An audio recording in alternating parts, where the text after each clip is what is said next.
Olá, aluno do EJA, tudo bom? Espero que sim. Eu me chamo Arice Amaro e serei a professora de vocês de inglês durante esse projeto. Espero que 2020 tenha sido um ano de muito aprendizado, embora com todas as coisas que aconteceram. E agora, vamos para frente, continuar estudando, vivendo, e estarei aqui sendo essa facilitadora, pelo menos da língua inglesa. Então, na apostila de vocês, nós temos unidades e dentro dessas unidades temos alguns temas. E aí, por exemplo, a unidade 1, nós temos o primeiro tema que é Origins and Rise of the English Language, que é as origens e a ascensão da língua inglesa. Temos o segundo tema, que é The English Language in the World, a língua inglesa no mundo. E temos o terceiro tema, que é Countries where English is the first or second language, que são os países onde o inglês é a primeira ou a segunda língua. Agora, para iniciar, obviamente, iremos focar na unidade 1, tema 1. Ok? Então, pegue aí a sua apostila, o seu caderno de estudo. Se possível, pegue também um outro papel, um bloco de notas, enfim, um caderno para você ir fazendo, gravando as suas anotações mesmo, pessoais, de coisas extra apostila, extra classe. E vamos começar. Então, unidade 1, tema 1, temos a introdução.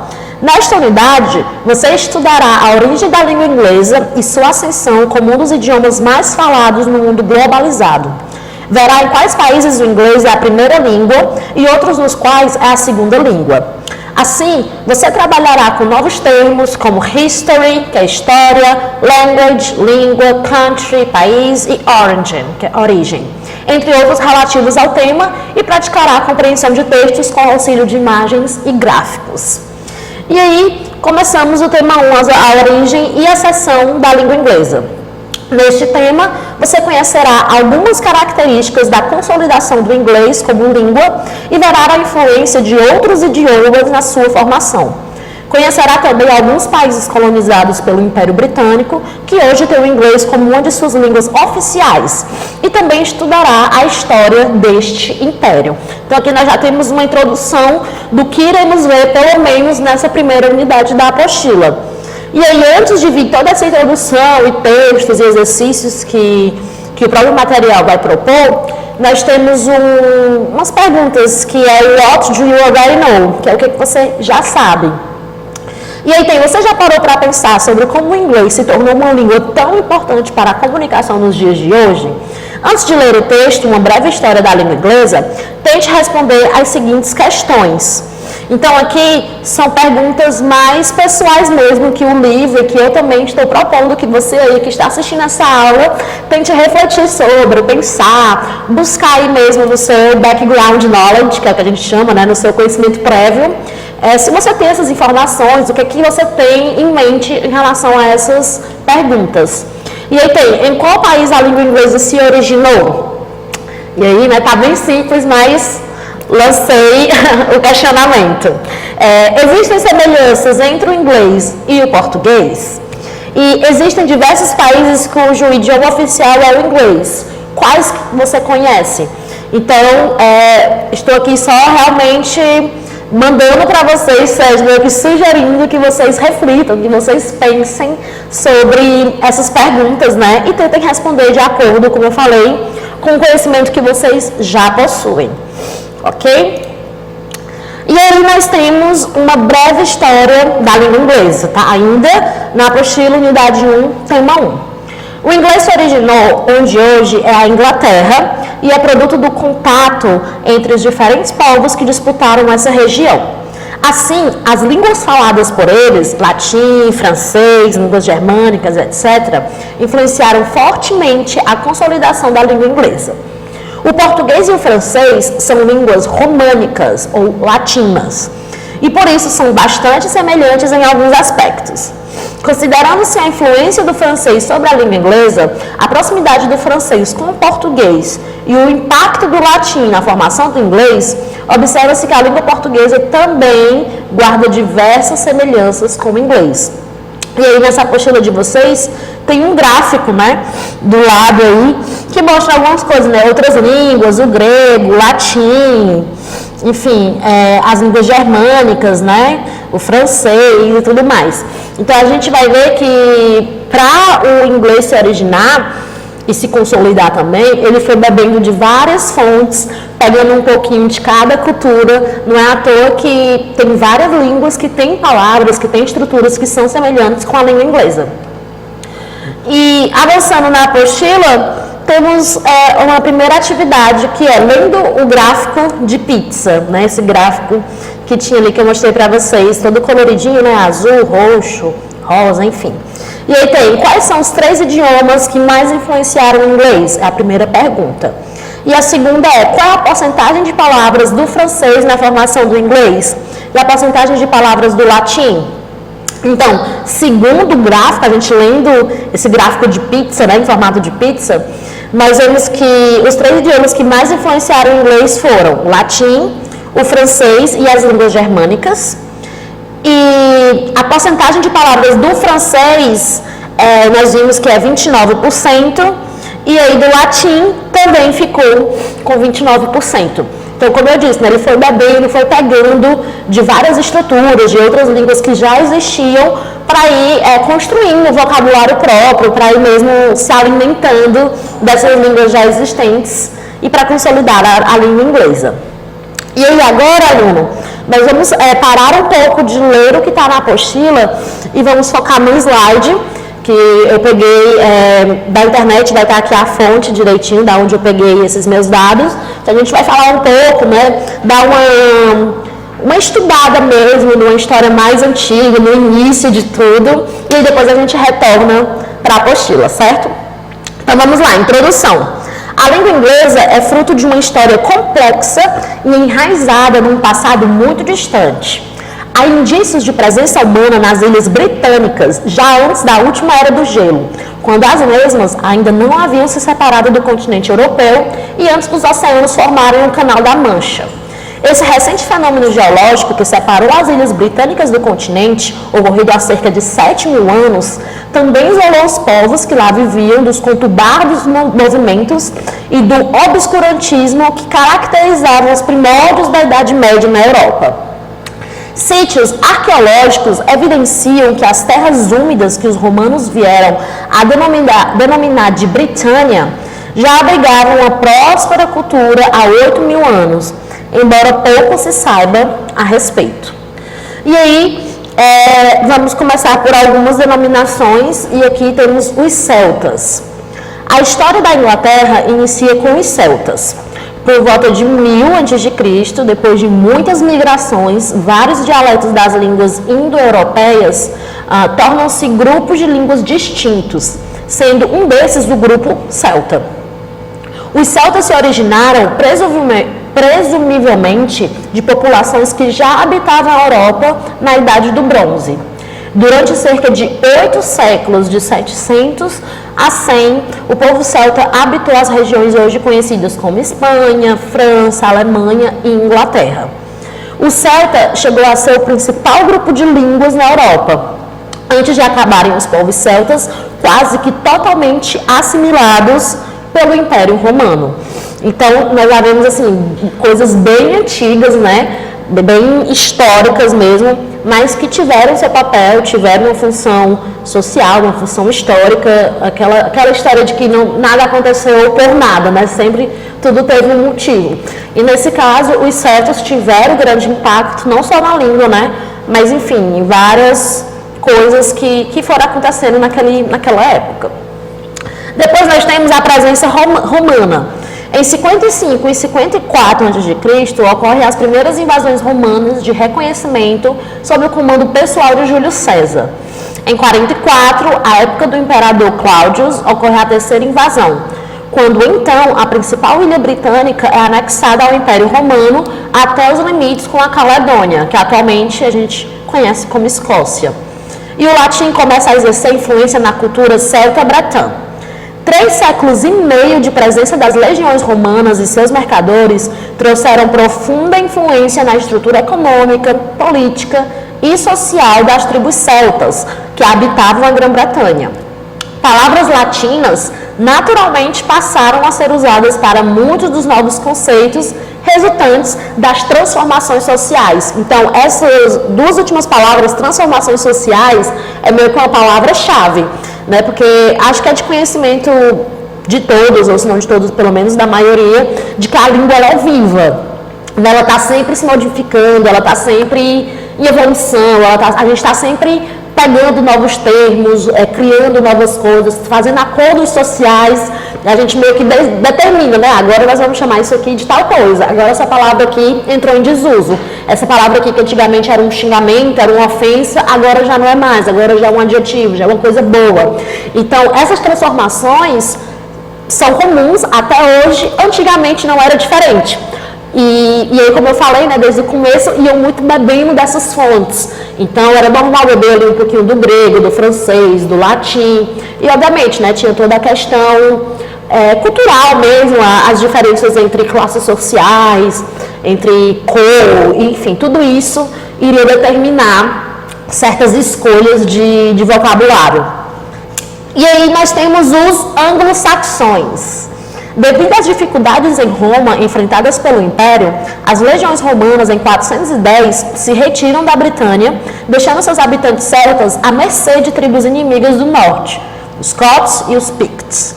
Uma vez que Roma já não dispunha de forças militares para defendê-los, os celtas, em 449, recorrem às tribos germânicas para obter ajuda. Estes, entretanto, de forma oportunista, acabam tornando-se invasores, estabelecendo-se nas áreas mais férteis do sudeste da Grã-Bretanha, destruindo vilas e massacrando a população local.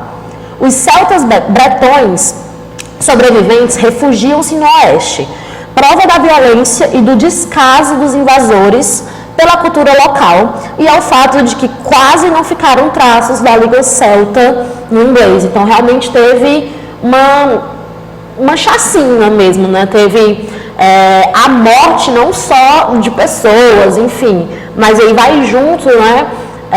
A cultura, a vivência, nesse caso, até alguns aspectos da língua foram junto com essas atrocidades que aconteceram. São os dialetos germânicos falados pelos anglos e pelos saxões que vão dar origem ao inglês. A palavra England, por exemplo, originou-se de Angleland, que é a terra dos anglos. A partir daí, a história da língua inglesa é dividida em 3 períodos: o Old English, Middle English e o Modern English, que é como se fosse, né, o inglês antigo, o inglês médio e o inglês moderno, né, contemporâneo. A segunda metade do século V, quando ocorreram as invasões germânicas, marca o início do período denominado por Old English. Então, nós vimos tudo isso aqui, né, a questão dos celtas, a presença romana, né, Júlio César, os anglo-saxões, como tudo isso foi se desenvolvendo, porém, ainda temos uma outra coisinha assim, aquela pitadinha de sal, aquele tempero final numa construção de uma língua e que foi essencial, acredito que vocês tenham noção, que é o cristianismo. Né? A gente começa com a introdução ao cristianismo e que foi assim, fundamental para vários aspectos, né? Inclusive para a língua, para a ascensão da língua inglesa. Então, em 1432, o St. Patrick inicia sua missão de levar o cristianismo à população celta da Irlanda. Em 597, ao tempo do Papa Gregório, a igreja manda missionários para converter os anglo-saxões ao cristianismo. O processo de cristianização ocorre gradualmente, marcando o início da influência do latim sobre a língua germânica dos anglo-saxões, origem do inglês moderno. Esta influência ocorre de 2 formas: introdução de vocabulário novo referente à religião e adaptação do vocabulário anglo-saxão para cobrir novas áreas de significado. A necessidade de reprodução de textos bíblicos representa também o início da literatura inglesa. A introdução do cristianismo representou também a rejeição de elementos da cultura celta e a associação dos mesmos à bruxaria. A observação ainda hoje de Halloween, na noite de 31 de outubro, é o exemplo remanescente de cultura celta na visão do cristianismo. Então, com a propagação, né, digamos assim, do cristianismo, com tantas pessoas mesmo se convertendo, enfim, a Europa, nesse período não só a Europa, mas como estamos falando de Inglaterra, de Irlanda, né, então a Europa meio que se movendo ali em realmente comprar essa ideia, enfim, né, realmente foi uma coisa comprada, pregada, convertido, enfim, todos os termos que a gente pode usar quando se trata de religião. Porém, para a época, foi um divisor de águas, né? Porque aí tinha muita questão dos celtas, dos anglo-saxões e tudo mais. E aí veio o cristianismo meio que para quebrar um pouco com isso, trazer novos vocabulários, trazer novos dogmas, né? Não deixa de ser dogma. E também a questão da literatura é bem crucial, porque tinha, né, meio que passar a palavra, né? Passar o que foi dito, enfim, as coisas que aconteceram segundo a crença cristã. Então, com essa necessidade, veio a questão, né, de textos bíblicos, depois mais à frente vem a questão da tradução, que também está bem interligado nessa questão da literatura, né, de usar, enfim, de tanto preparar os textos bíblicos, mas aí depois traduzir para outras línguas, para que outras pessoas, outros povos, que também fossem adeptos ao cristianismo, também pudessem consumir esse tipo de literatura. Então, o cristianismo, com todas as coisas em que ele foi positivo, as coisas que ele foi negativo também, né, que a gente, enfim, sabe que toda religião tem os prós, tem os contras, mas a gente não pode negar que foi crucial para o desenvolvimento, para a ascensão, enfim, para tudo o que a língua inglesa começou, se tornou e é até o dia de hoje. E aí nós temos a continuação. Aquele período, a Inglaterra encontra-se dividida em 7 reinos anglo-saxões e Old English, então falado, na verdade, não era uma única língua, mas sim uma variedade de diferentes dialetos. Então, o Old English é um inglês bem, a gente vai ver aqui uns exemplos depois, é um inglês bem diferentão mesmo, parece até que nem é inglês, mas por quê, né? Ia bebendo de várias fontes, ia pegando várias referências e foi meio que criando, né, a sua própria língua. Mas aí, como fala aqui, é uma mistura de vários dialetos, que era o que a gente conhece pelo Old English. Os dialetos do inglês antigo, de antes do cristianismo, eram línguas funcionais para descrever fatos concretos e atender à necessidade de comunicação diária. O vocabulário de origem greco-latina, introduzido pela cristianização, expandiu a linguagem anglo-saxônica na direção de conceitos abstratos. Então, olha que interessante, né? É como se no Old English só pudesse ser falado, só tivesse comunicação de fatos, de coisas concretas que se pode pegar, que se pode ver. E aí, com o cristianismo, enfim, com as outras coisas que foram acontecendo e modificando a língua, foi possível falar mais de planos abstratos, né? Não necessariamente coisas que a gente pode ver, pode pegar, enfim, que a gente pode sentir. Enfim, todo o conceito de abstrato, né? Entra também a questão de falar sobre o e se, né? Aquela situação hipotética, aquela situação imaginária, e se eu fizesse tal coisa, e se tivesse acontecido isso ou aquilo, que não deixa de ser uma situação abstrata. Então, é uma coisa legal, né? É um ponto positivo, é uma expansão do vocabulário, da comunicação, é uma coisa positiva, pelo menos no meu ponto de vista. Ao final do século VIII, iniciam os ataques dos vikings, né, os vikings, contra a Inglaterra. Originários da Escandinávia, esses povos usaram de violência e seus ataques causaram destruição em muitas regiões da Europa. Os vikings que se estabeleceram na Inglaterra eram predominantemente provenientes da região hoje pertencente à Dinamarca, e eles falavam o Old Norse, que é o ancestral do dinamarquês. Esses mais de 200 anos de presença de escandinavos na Inglaterra naturalmente exerceram influência sobre o Old English. Entretanto, devido à semelhança entre as duas línguas, torna-se difícil determinar essa influência com precisão. Em relação à cultura viking, se algum de vocês aí, né, alunos do EJA, se interessarem, vocês sabem, né, que tem muito conteúdo no YouTube, tem séries na Netflix, aí pela internet também. É bem interessante, né, ver esses dois pontos, porque realmente era bem a consolidação, digamos assim, do cristianismo na Europa, e aí tinha os vikings que tinham, né, outras crenças, outros deuses, enfim, cultuavam outras coisas, e aí ficava meio que nesse embate, né? Fora outras questões também, né, culturais, de tradição e tudo mais. Então, caso vocês se interessem, eu acho é uma temática bem legal, além porque foram coisas que realmente aconteceram, né? Então, eu acho bem interessante visualizar roupa, alimento, as formas com que eles pensavam, com que eles viam o mundo, né? A questão de ter essa honra, esse prazer em morrer lutando, em morrer com a espada na mão. Enfim, é uma cultura totalmente diferente da nossa, de atualmente. E fica aí a minha indicação, caso algum de vocês se interessem.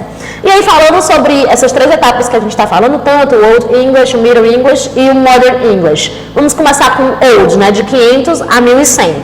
O Old English, às vezes também denominado de anglo-saxão, comparado ao inglês moderno, é uma língua quase irreconhecível, tanto na pronúncia, quanto no vocabulário, quanto na gramática também.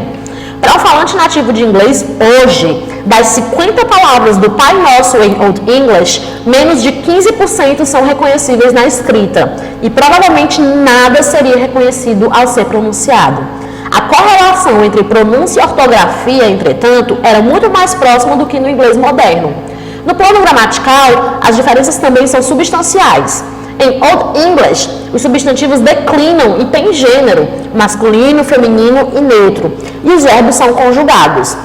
Então, olha que louco imaginar, né, que o Pai Nosso, que enfim, que é super conhecido, mesmo que alguém não se considere uma pessoa cristã, enfim, não tem uma religião de fato, meio que todo mundo sabe recitar o Pai Nosso, né? Mas no inglês, quando a gente vê o Pai Nosso no Old English, foi como foi dito aqui, até uma pessoa que é nativa mesmo, que nasceu, sei lá, na Austrália, que nasceu nos Estados Unidos, né, que fala inglês desde que nasceu, essa pessoa, ao se deparar com o Pai Nosso no Old English, talvez tenha até um estranhamento, porque realmente era uma escrita muito diferente, uma pronúncia mais diferente ainda, e ainda tinha essas questões gramaticais que fogem completamente do que a gente conhece do inglês hoje, né? Hoje o inglês é muito conhecido por não ter muita conjugação, por ser todo mundo, todos os sujeitos, a mesma conjugação, com exceção da terceira pessoa do singular, né? A gente vai ver um pouco mais sobre isso mais à frente. A questão de ser adjetivos, ou enfim, de ser unissex, né, de servir tanto para o masculino quanto para o feminino, isso no Old English já não era assim que funcionava, já tinha questão de masculino, feminino e neutro. Então são coisas que hoje para a gente é tipo, nosso inglês é assim, e se a gente não parar um pouco para estudar, a gente pensa que sempre foi assim. Porém não, teve um período em que ele era completamente diferente e devido a várias transformações sociais, enfim, a várias culturas e várias coisas que foram acontecendo mesmo com aquelas regiões, foi virando motivo para ir adaptando, né? E a língua, ela está sempre se adaptando, sempre. A língua não para. Isso é muito legal. Middle English é de 1100 a 1500. E aí, o elemento mais importante do período que corresponde ao Middle English foi, sem dúvida, a forte presença e influência da língua francesa no inglês. Essa verdadeira transfusão de cultura franco-normanda na nação anglo-saxônica, que durou 3 séculos, resultou principalmente num aporte considerável de vocabulário. Isto demonstra que, por mais forte que possa ser a influência de uma língua sobre outra, essa influência normalmente não vai além de um enriquecimento de vocabulário, dificilmente afetando a pronúncia ou a estrutura gramatical. O passar dos séculos e as disputas que acabaram ocorrendo entre os normandos das Ilhas Britânicas e os do continente provocam o surgimento de um sentimento nacionalista. E pelo final do século XV já se torna evidente que o inglês havia prevalecido. Até mesmo como linguagem escrita, o inglês já havia substituído o francês e o latim como língua oficial para documentos. Também começava a surgir uma literatura nacional. Muito vocabulário novo foi incorporado com a introdução de novos conceitos administrativos, políticos e sociais, para os quais não havia equivalentes em inglês. Em alguns casos, entretanto, já existiam palavras de origem germânica, as quais ou acabaram desaparecendo ou passaram a coexistir com os equivalentes de origem francesa, em princípio como sinônimos, mas com o tempo foi adquirindo conotações diferentes. Então aqui nós já vemos que realmente entre todas as escolhas que tinha de línguas, né, de vocabulário, de expressões, o inglês foi ganhando essa força, foi prevalecendo, e aí já ali no final do século XV, né, como foi dito aqui, já era a língua oficial de documentos, tem a questão da literatura, tem a questão do sentimento nacionalista, então, né, são as minhas raízes, essa língua me pertence, então é toda uma construção, não é do dia para a noite, mas foi acontecendo. E aí aqui eu trouxe para vocês, só para a gente ver um pouco do quanto que o inglês bebeu dessas fontes, né? E a gente tem o anglo-saxão para o francês. E olha só como são parecidos, enfim, são palavras que até hoje a gente reconhece essas palavras que são utilizadas na língua inglesa. No anglo-saxão, por exemplo, tinha o answer, no francês seria o respond, ask, question, begin, commence, build, bake, chicken, poultry, por aí vai, end, finish, ox, beef. E agora vamos para o Modern English, que foi a partir de 1500. Enquanto o Middle English se caracterizou por uma acentuada diversidade de dialetos, o Modern English representou um período de padronização e unificação da língua. O advento da imprensa em 1475 e a criação de um sistema postal em 1516 possibilitaram a disseminação do dialeto de Londres, que já então era o centro político, social e econômico da Inglaterra. A disponibilidade de materiais impressos também deu impulso à educação, trazendo o alfabetismo ao alcance da classe média. A reprodução e disseminação de uma ortografia finalmente padronizada, entretanto, coincidiu com o período em que ocorria ainda a Great Vowel Shift. As mudanças ocorridas na pronúncia a partir de então não foram acompanhadas de reformas ortográficas, o que revela um caráter conservador da língua inglesa. Temos aí a origem da atual falta de correlação entre pronúncia e ortografia no inglês moderno. Deugênio assim explica o que ocorreu. O processo de padronização da língua inglesa iniciou em princípios do século XVI, com o advento da litografia, e acabou fixando-se nas presentes formas ao longo do século XVIII, com a publicação dos dicionários de Samuel Johnson, em 1755. Thomas Sheridan, em 1780, e John Walker, em 1791. Desde então, a ortografia do inglês mudou em apenas pequenos detalhes, enquanto que a sua pronúncia sofreu grandes transformações. O resultado disso é que hoje em dia temos um sistema ortográfico baseado na língua como ela era falada no século XVIII, sendo usada para representar a pronúncia da língua do século XX. Da mesma forma que os primeiros dicionários serviram para padronizar a ortografia, os primeiros trabalhos descrevendo a estrutura gramatical do inglês influenciaram o uso da língua, incorporando conceitos gramaticais das línguas latinas e trazendo uma uniformidade gramatical. Durante os séculos XVI e XVII, ocorreu o surgimento e a incorporação definitiva do verbo auxiliar do para frases interrogativas e negativas. A partir do século XVIII, passou a ser considerado incorreto o uso de dupla negação na mesma frase, como, por exemplo, she didn't go neither. Então, isso aqui que foi falado sobre o Modern English é muito real, é até meio doido pensar, né? Porque geralmente as línguas, a nossa própria língua, o espanhol, tem várias reformas ortográficas, né? Enfim, de anos em anos, ou enfim, pelo menos no século XX, agora comecinho do século XXI, mas o inglês não, o inglês ficou estagnado mesmo nessa questão de reforma ortográfica, e é por isso que tem várias palavras que pronuncia de uma forma, e assim, a gente só escutando a pronúncia, digamos, você nunca viu essa palavra escrita, só escutar a pronúncia, como que você acha que escreve? Geralmente, a gente vai escrever de uma maneira completamente diferente, mesmo tendo uma base no inglês e tudo mais, mas por quê? Porque não acompanhou. E como eu falo, a língua é viva. Então, assim, se é uma reforma ortográfica do século XVIII para uma coisa que está sendo dita agora no século XXI, não está sendo caminhado junto, entendem?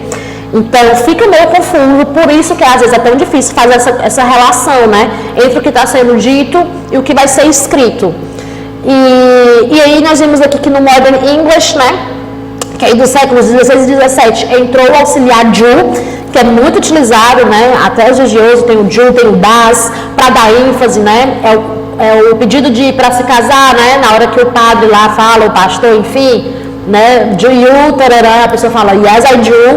Então esse verbo auxiliar está muito presente até os dias de hoje.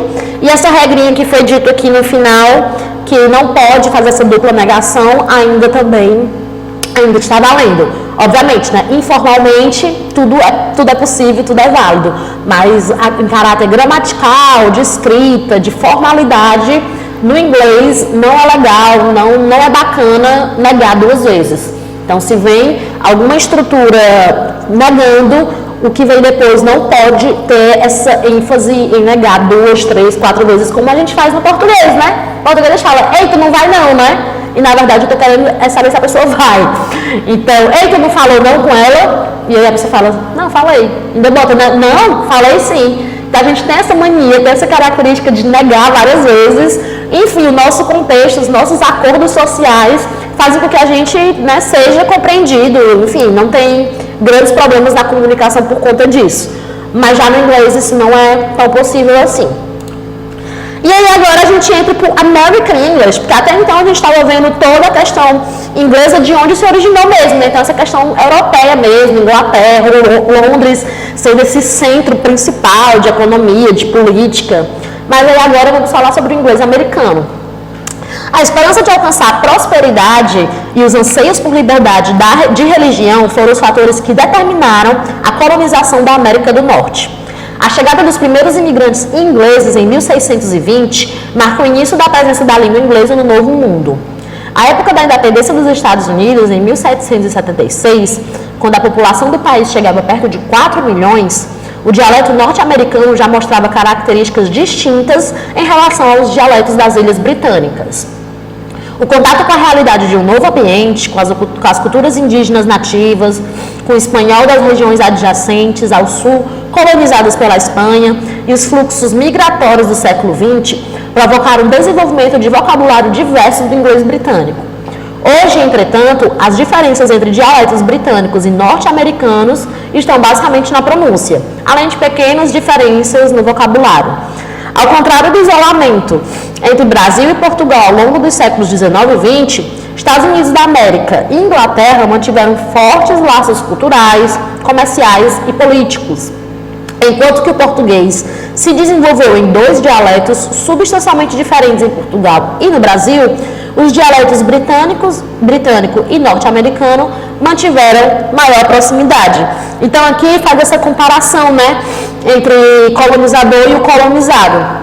No caso, nós somos colonizados por Portugal, mas a gente não tem toda essa semelhança em pronúncia, em sotaque, enfim, em significados também, né? Tem até várias piadas, várias brincadeiras, que vários termos que em Portugal é uma coisa, é certa coisa, pra gente é um xingamento, é um outro significado completamente nada a ver. Essa disparidade, digamos assim, não é tão forte entre o inglês americano e o inglês britânico.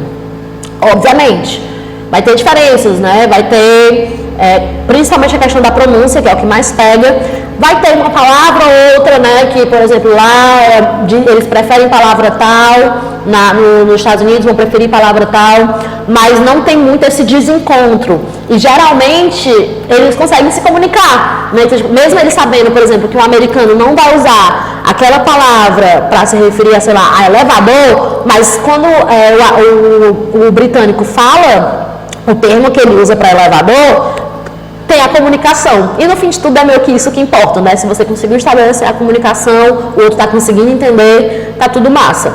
Mas tem realmente essa diferença, né, entre Portugal e Brasil, que não é tão presente entre Inglaterra e Estados Unidos.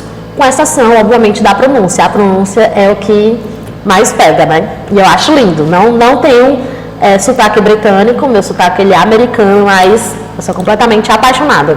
E aí agora nós temos o inglês como língua do mundo. Fatos históricos recentes explicam o atual papel do inglês como língua do mundo. Em primeiro lugar, temos o grande poderio econômico da Inglaterra nos séculos 18, 19 e 20, alavancado pela Revolução Industrial e a consequente expansão do colonialismo britânico. Esse verdadeiro império de influência política e econômica atingiu seu ápice na primeira metade do século XX, com uma expansão territorial que alcançava 20% das terras do planeta.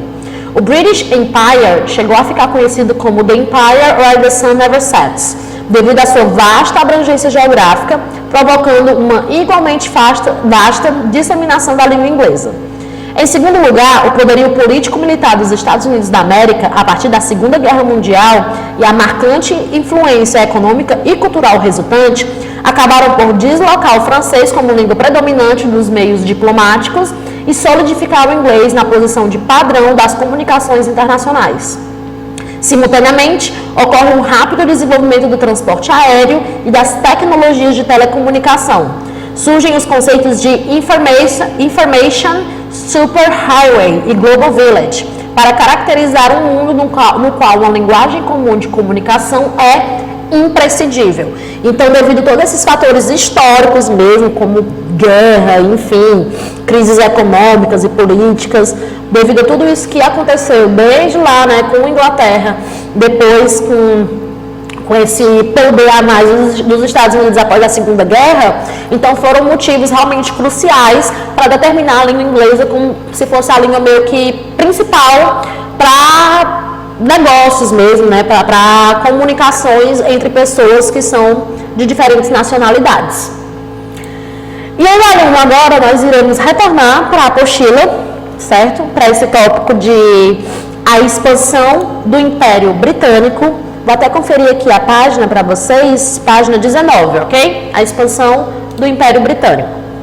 Então, nós temos, ao longo de vários séculos, o Império Britânico se estendeu por todos os continentes, como é possível observar no mapa a seguir. E aí na sua apostila tem a foto de um mapa, né? O desenvolvimento industrial da Grã-Bretanha, sobretudo da Inglaterra, no período entre 1714 e 1837, permitiu a expansão e a consolidação de seu império, baseado no comércio e no domínio naval. Já no início desse período, a Grã-Bretanha possuía colônias na costa leste da América do Norte, diversas ilhas no Caribe e uma base na região de Bengala, na Ásia. Apesar de ter perdido as 13 colônias estadunidenses na Guerra da Independência, em 1783, a Grã-Bretanha continuou a ampliar sua influência, adquirindo assim assentamentos em outros territórios. Na Ásia, o Império Britânico se consolidou em um dos maiores e mais populosos países do mundo, a Índia. Nesse país, a presença britânica foi inicialmente comercial, com pontos de troca ao longo da costa.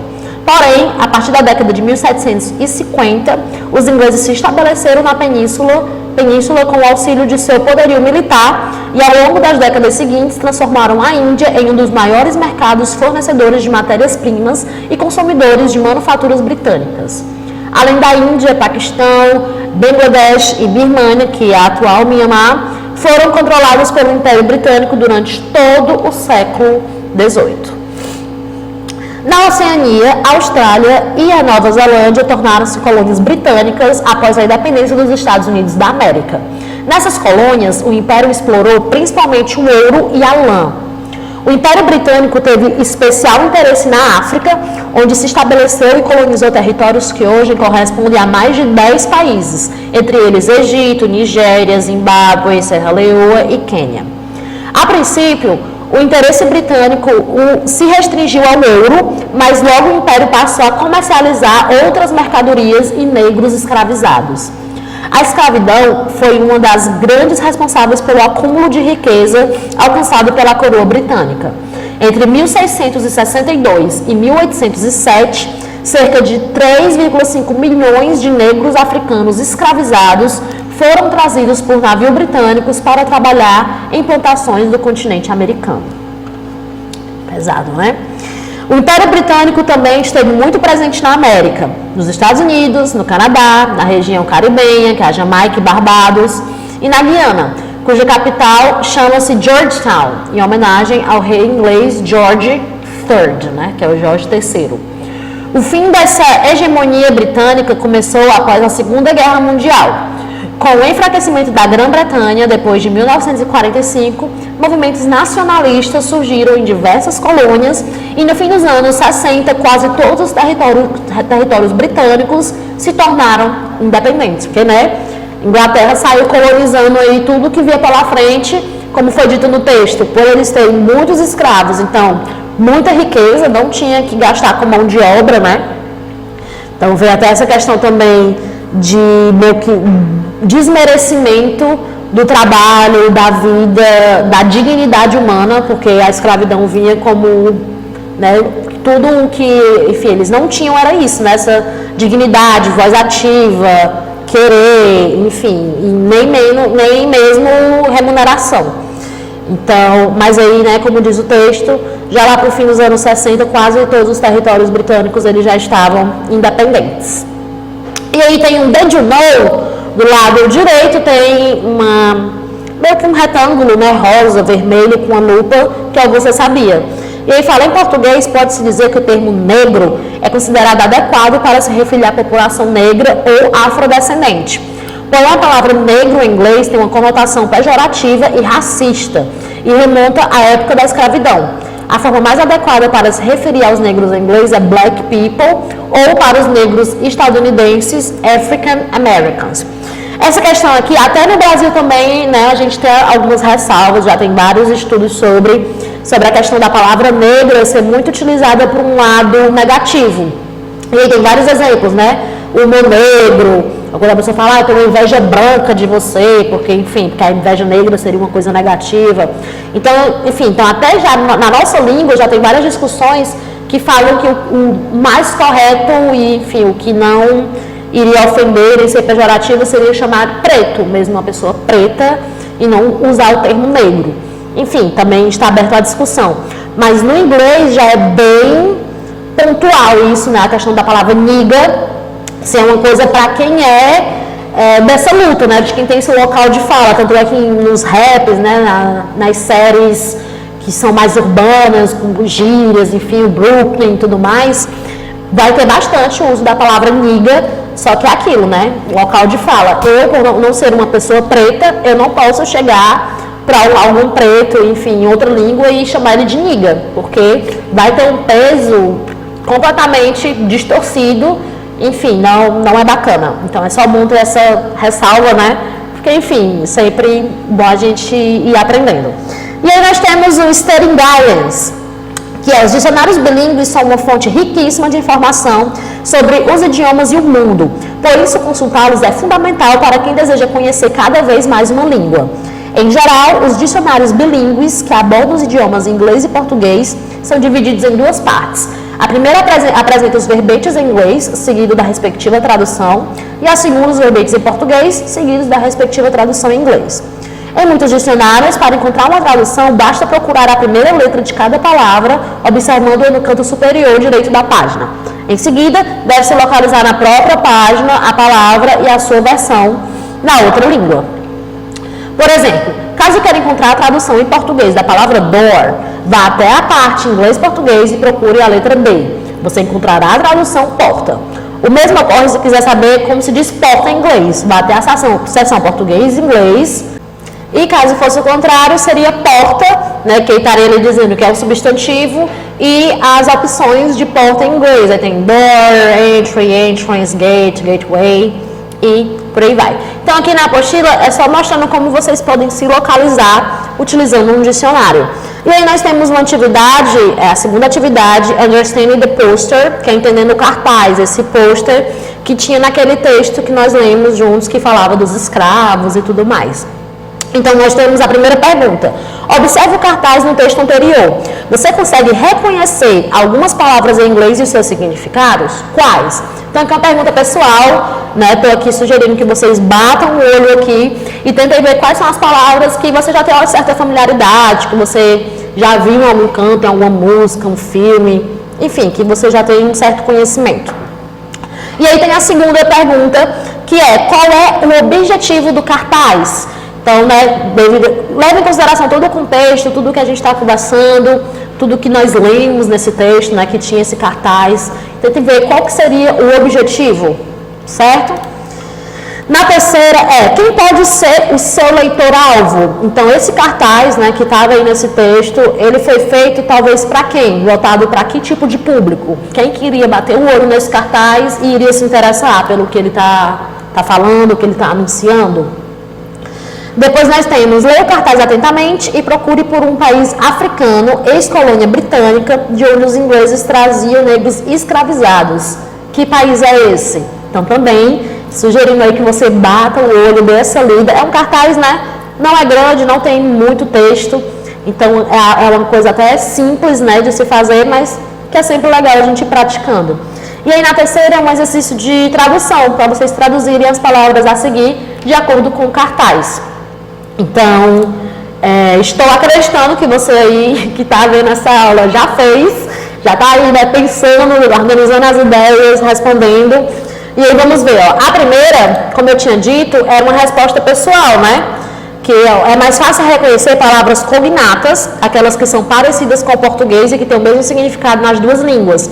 Então, provavelmente, algumas palavras desse cartaz vocês vão reconhecer justamente por isso, por elas serem parecidas com a nossa língua e terem basicamente o mesmo significado.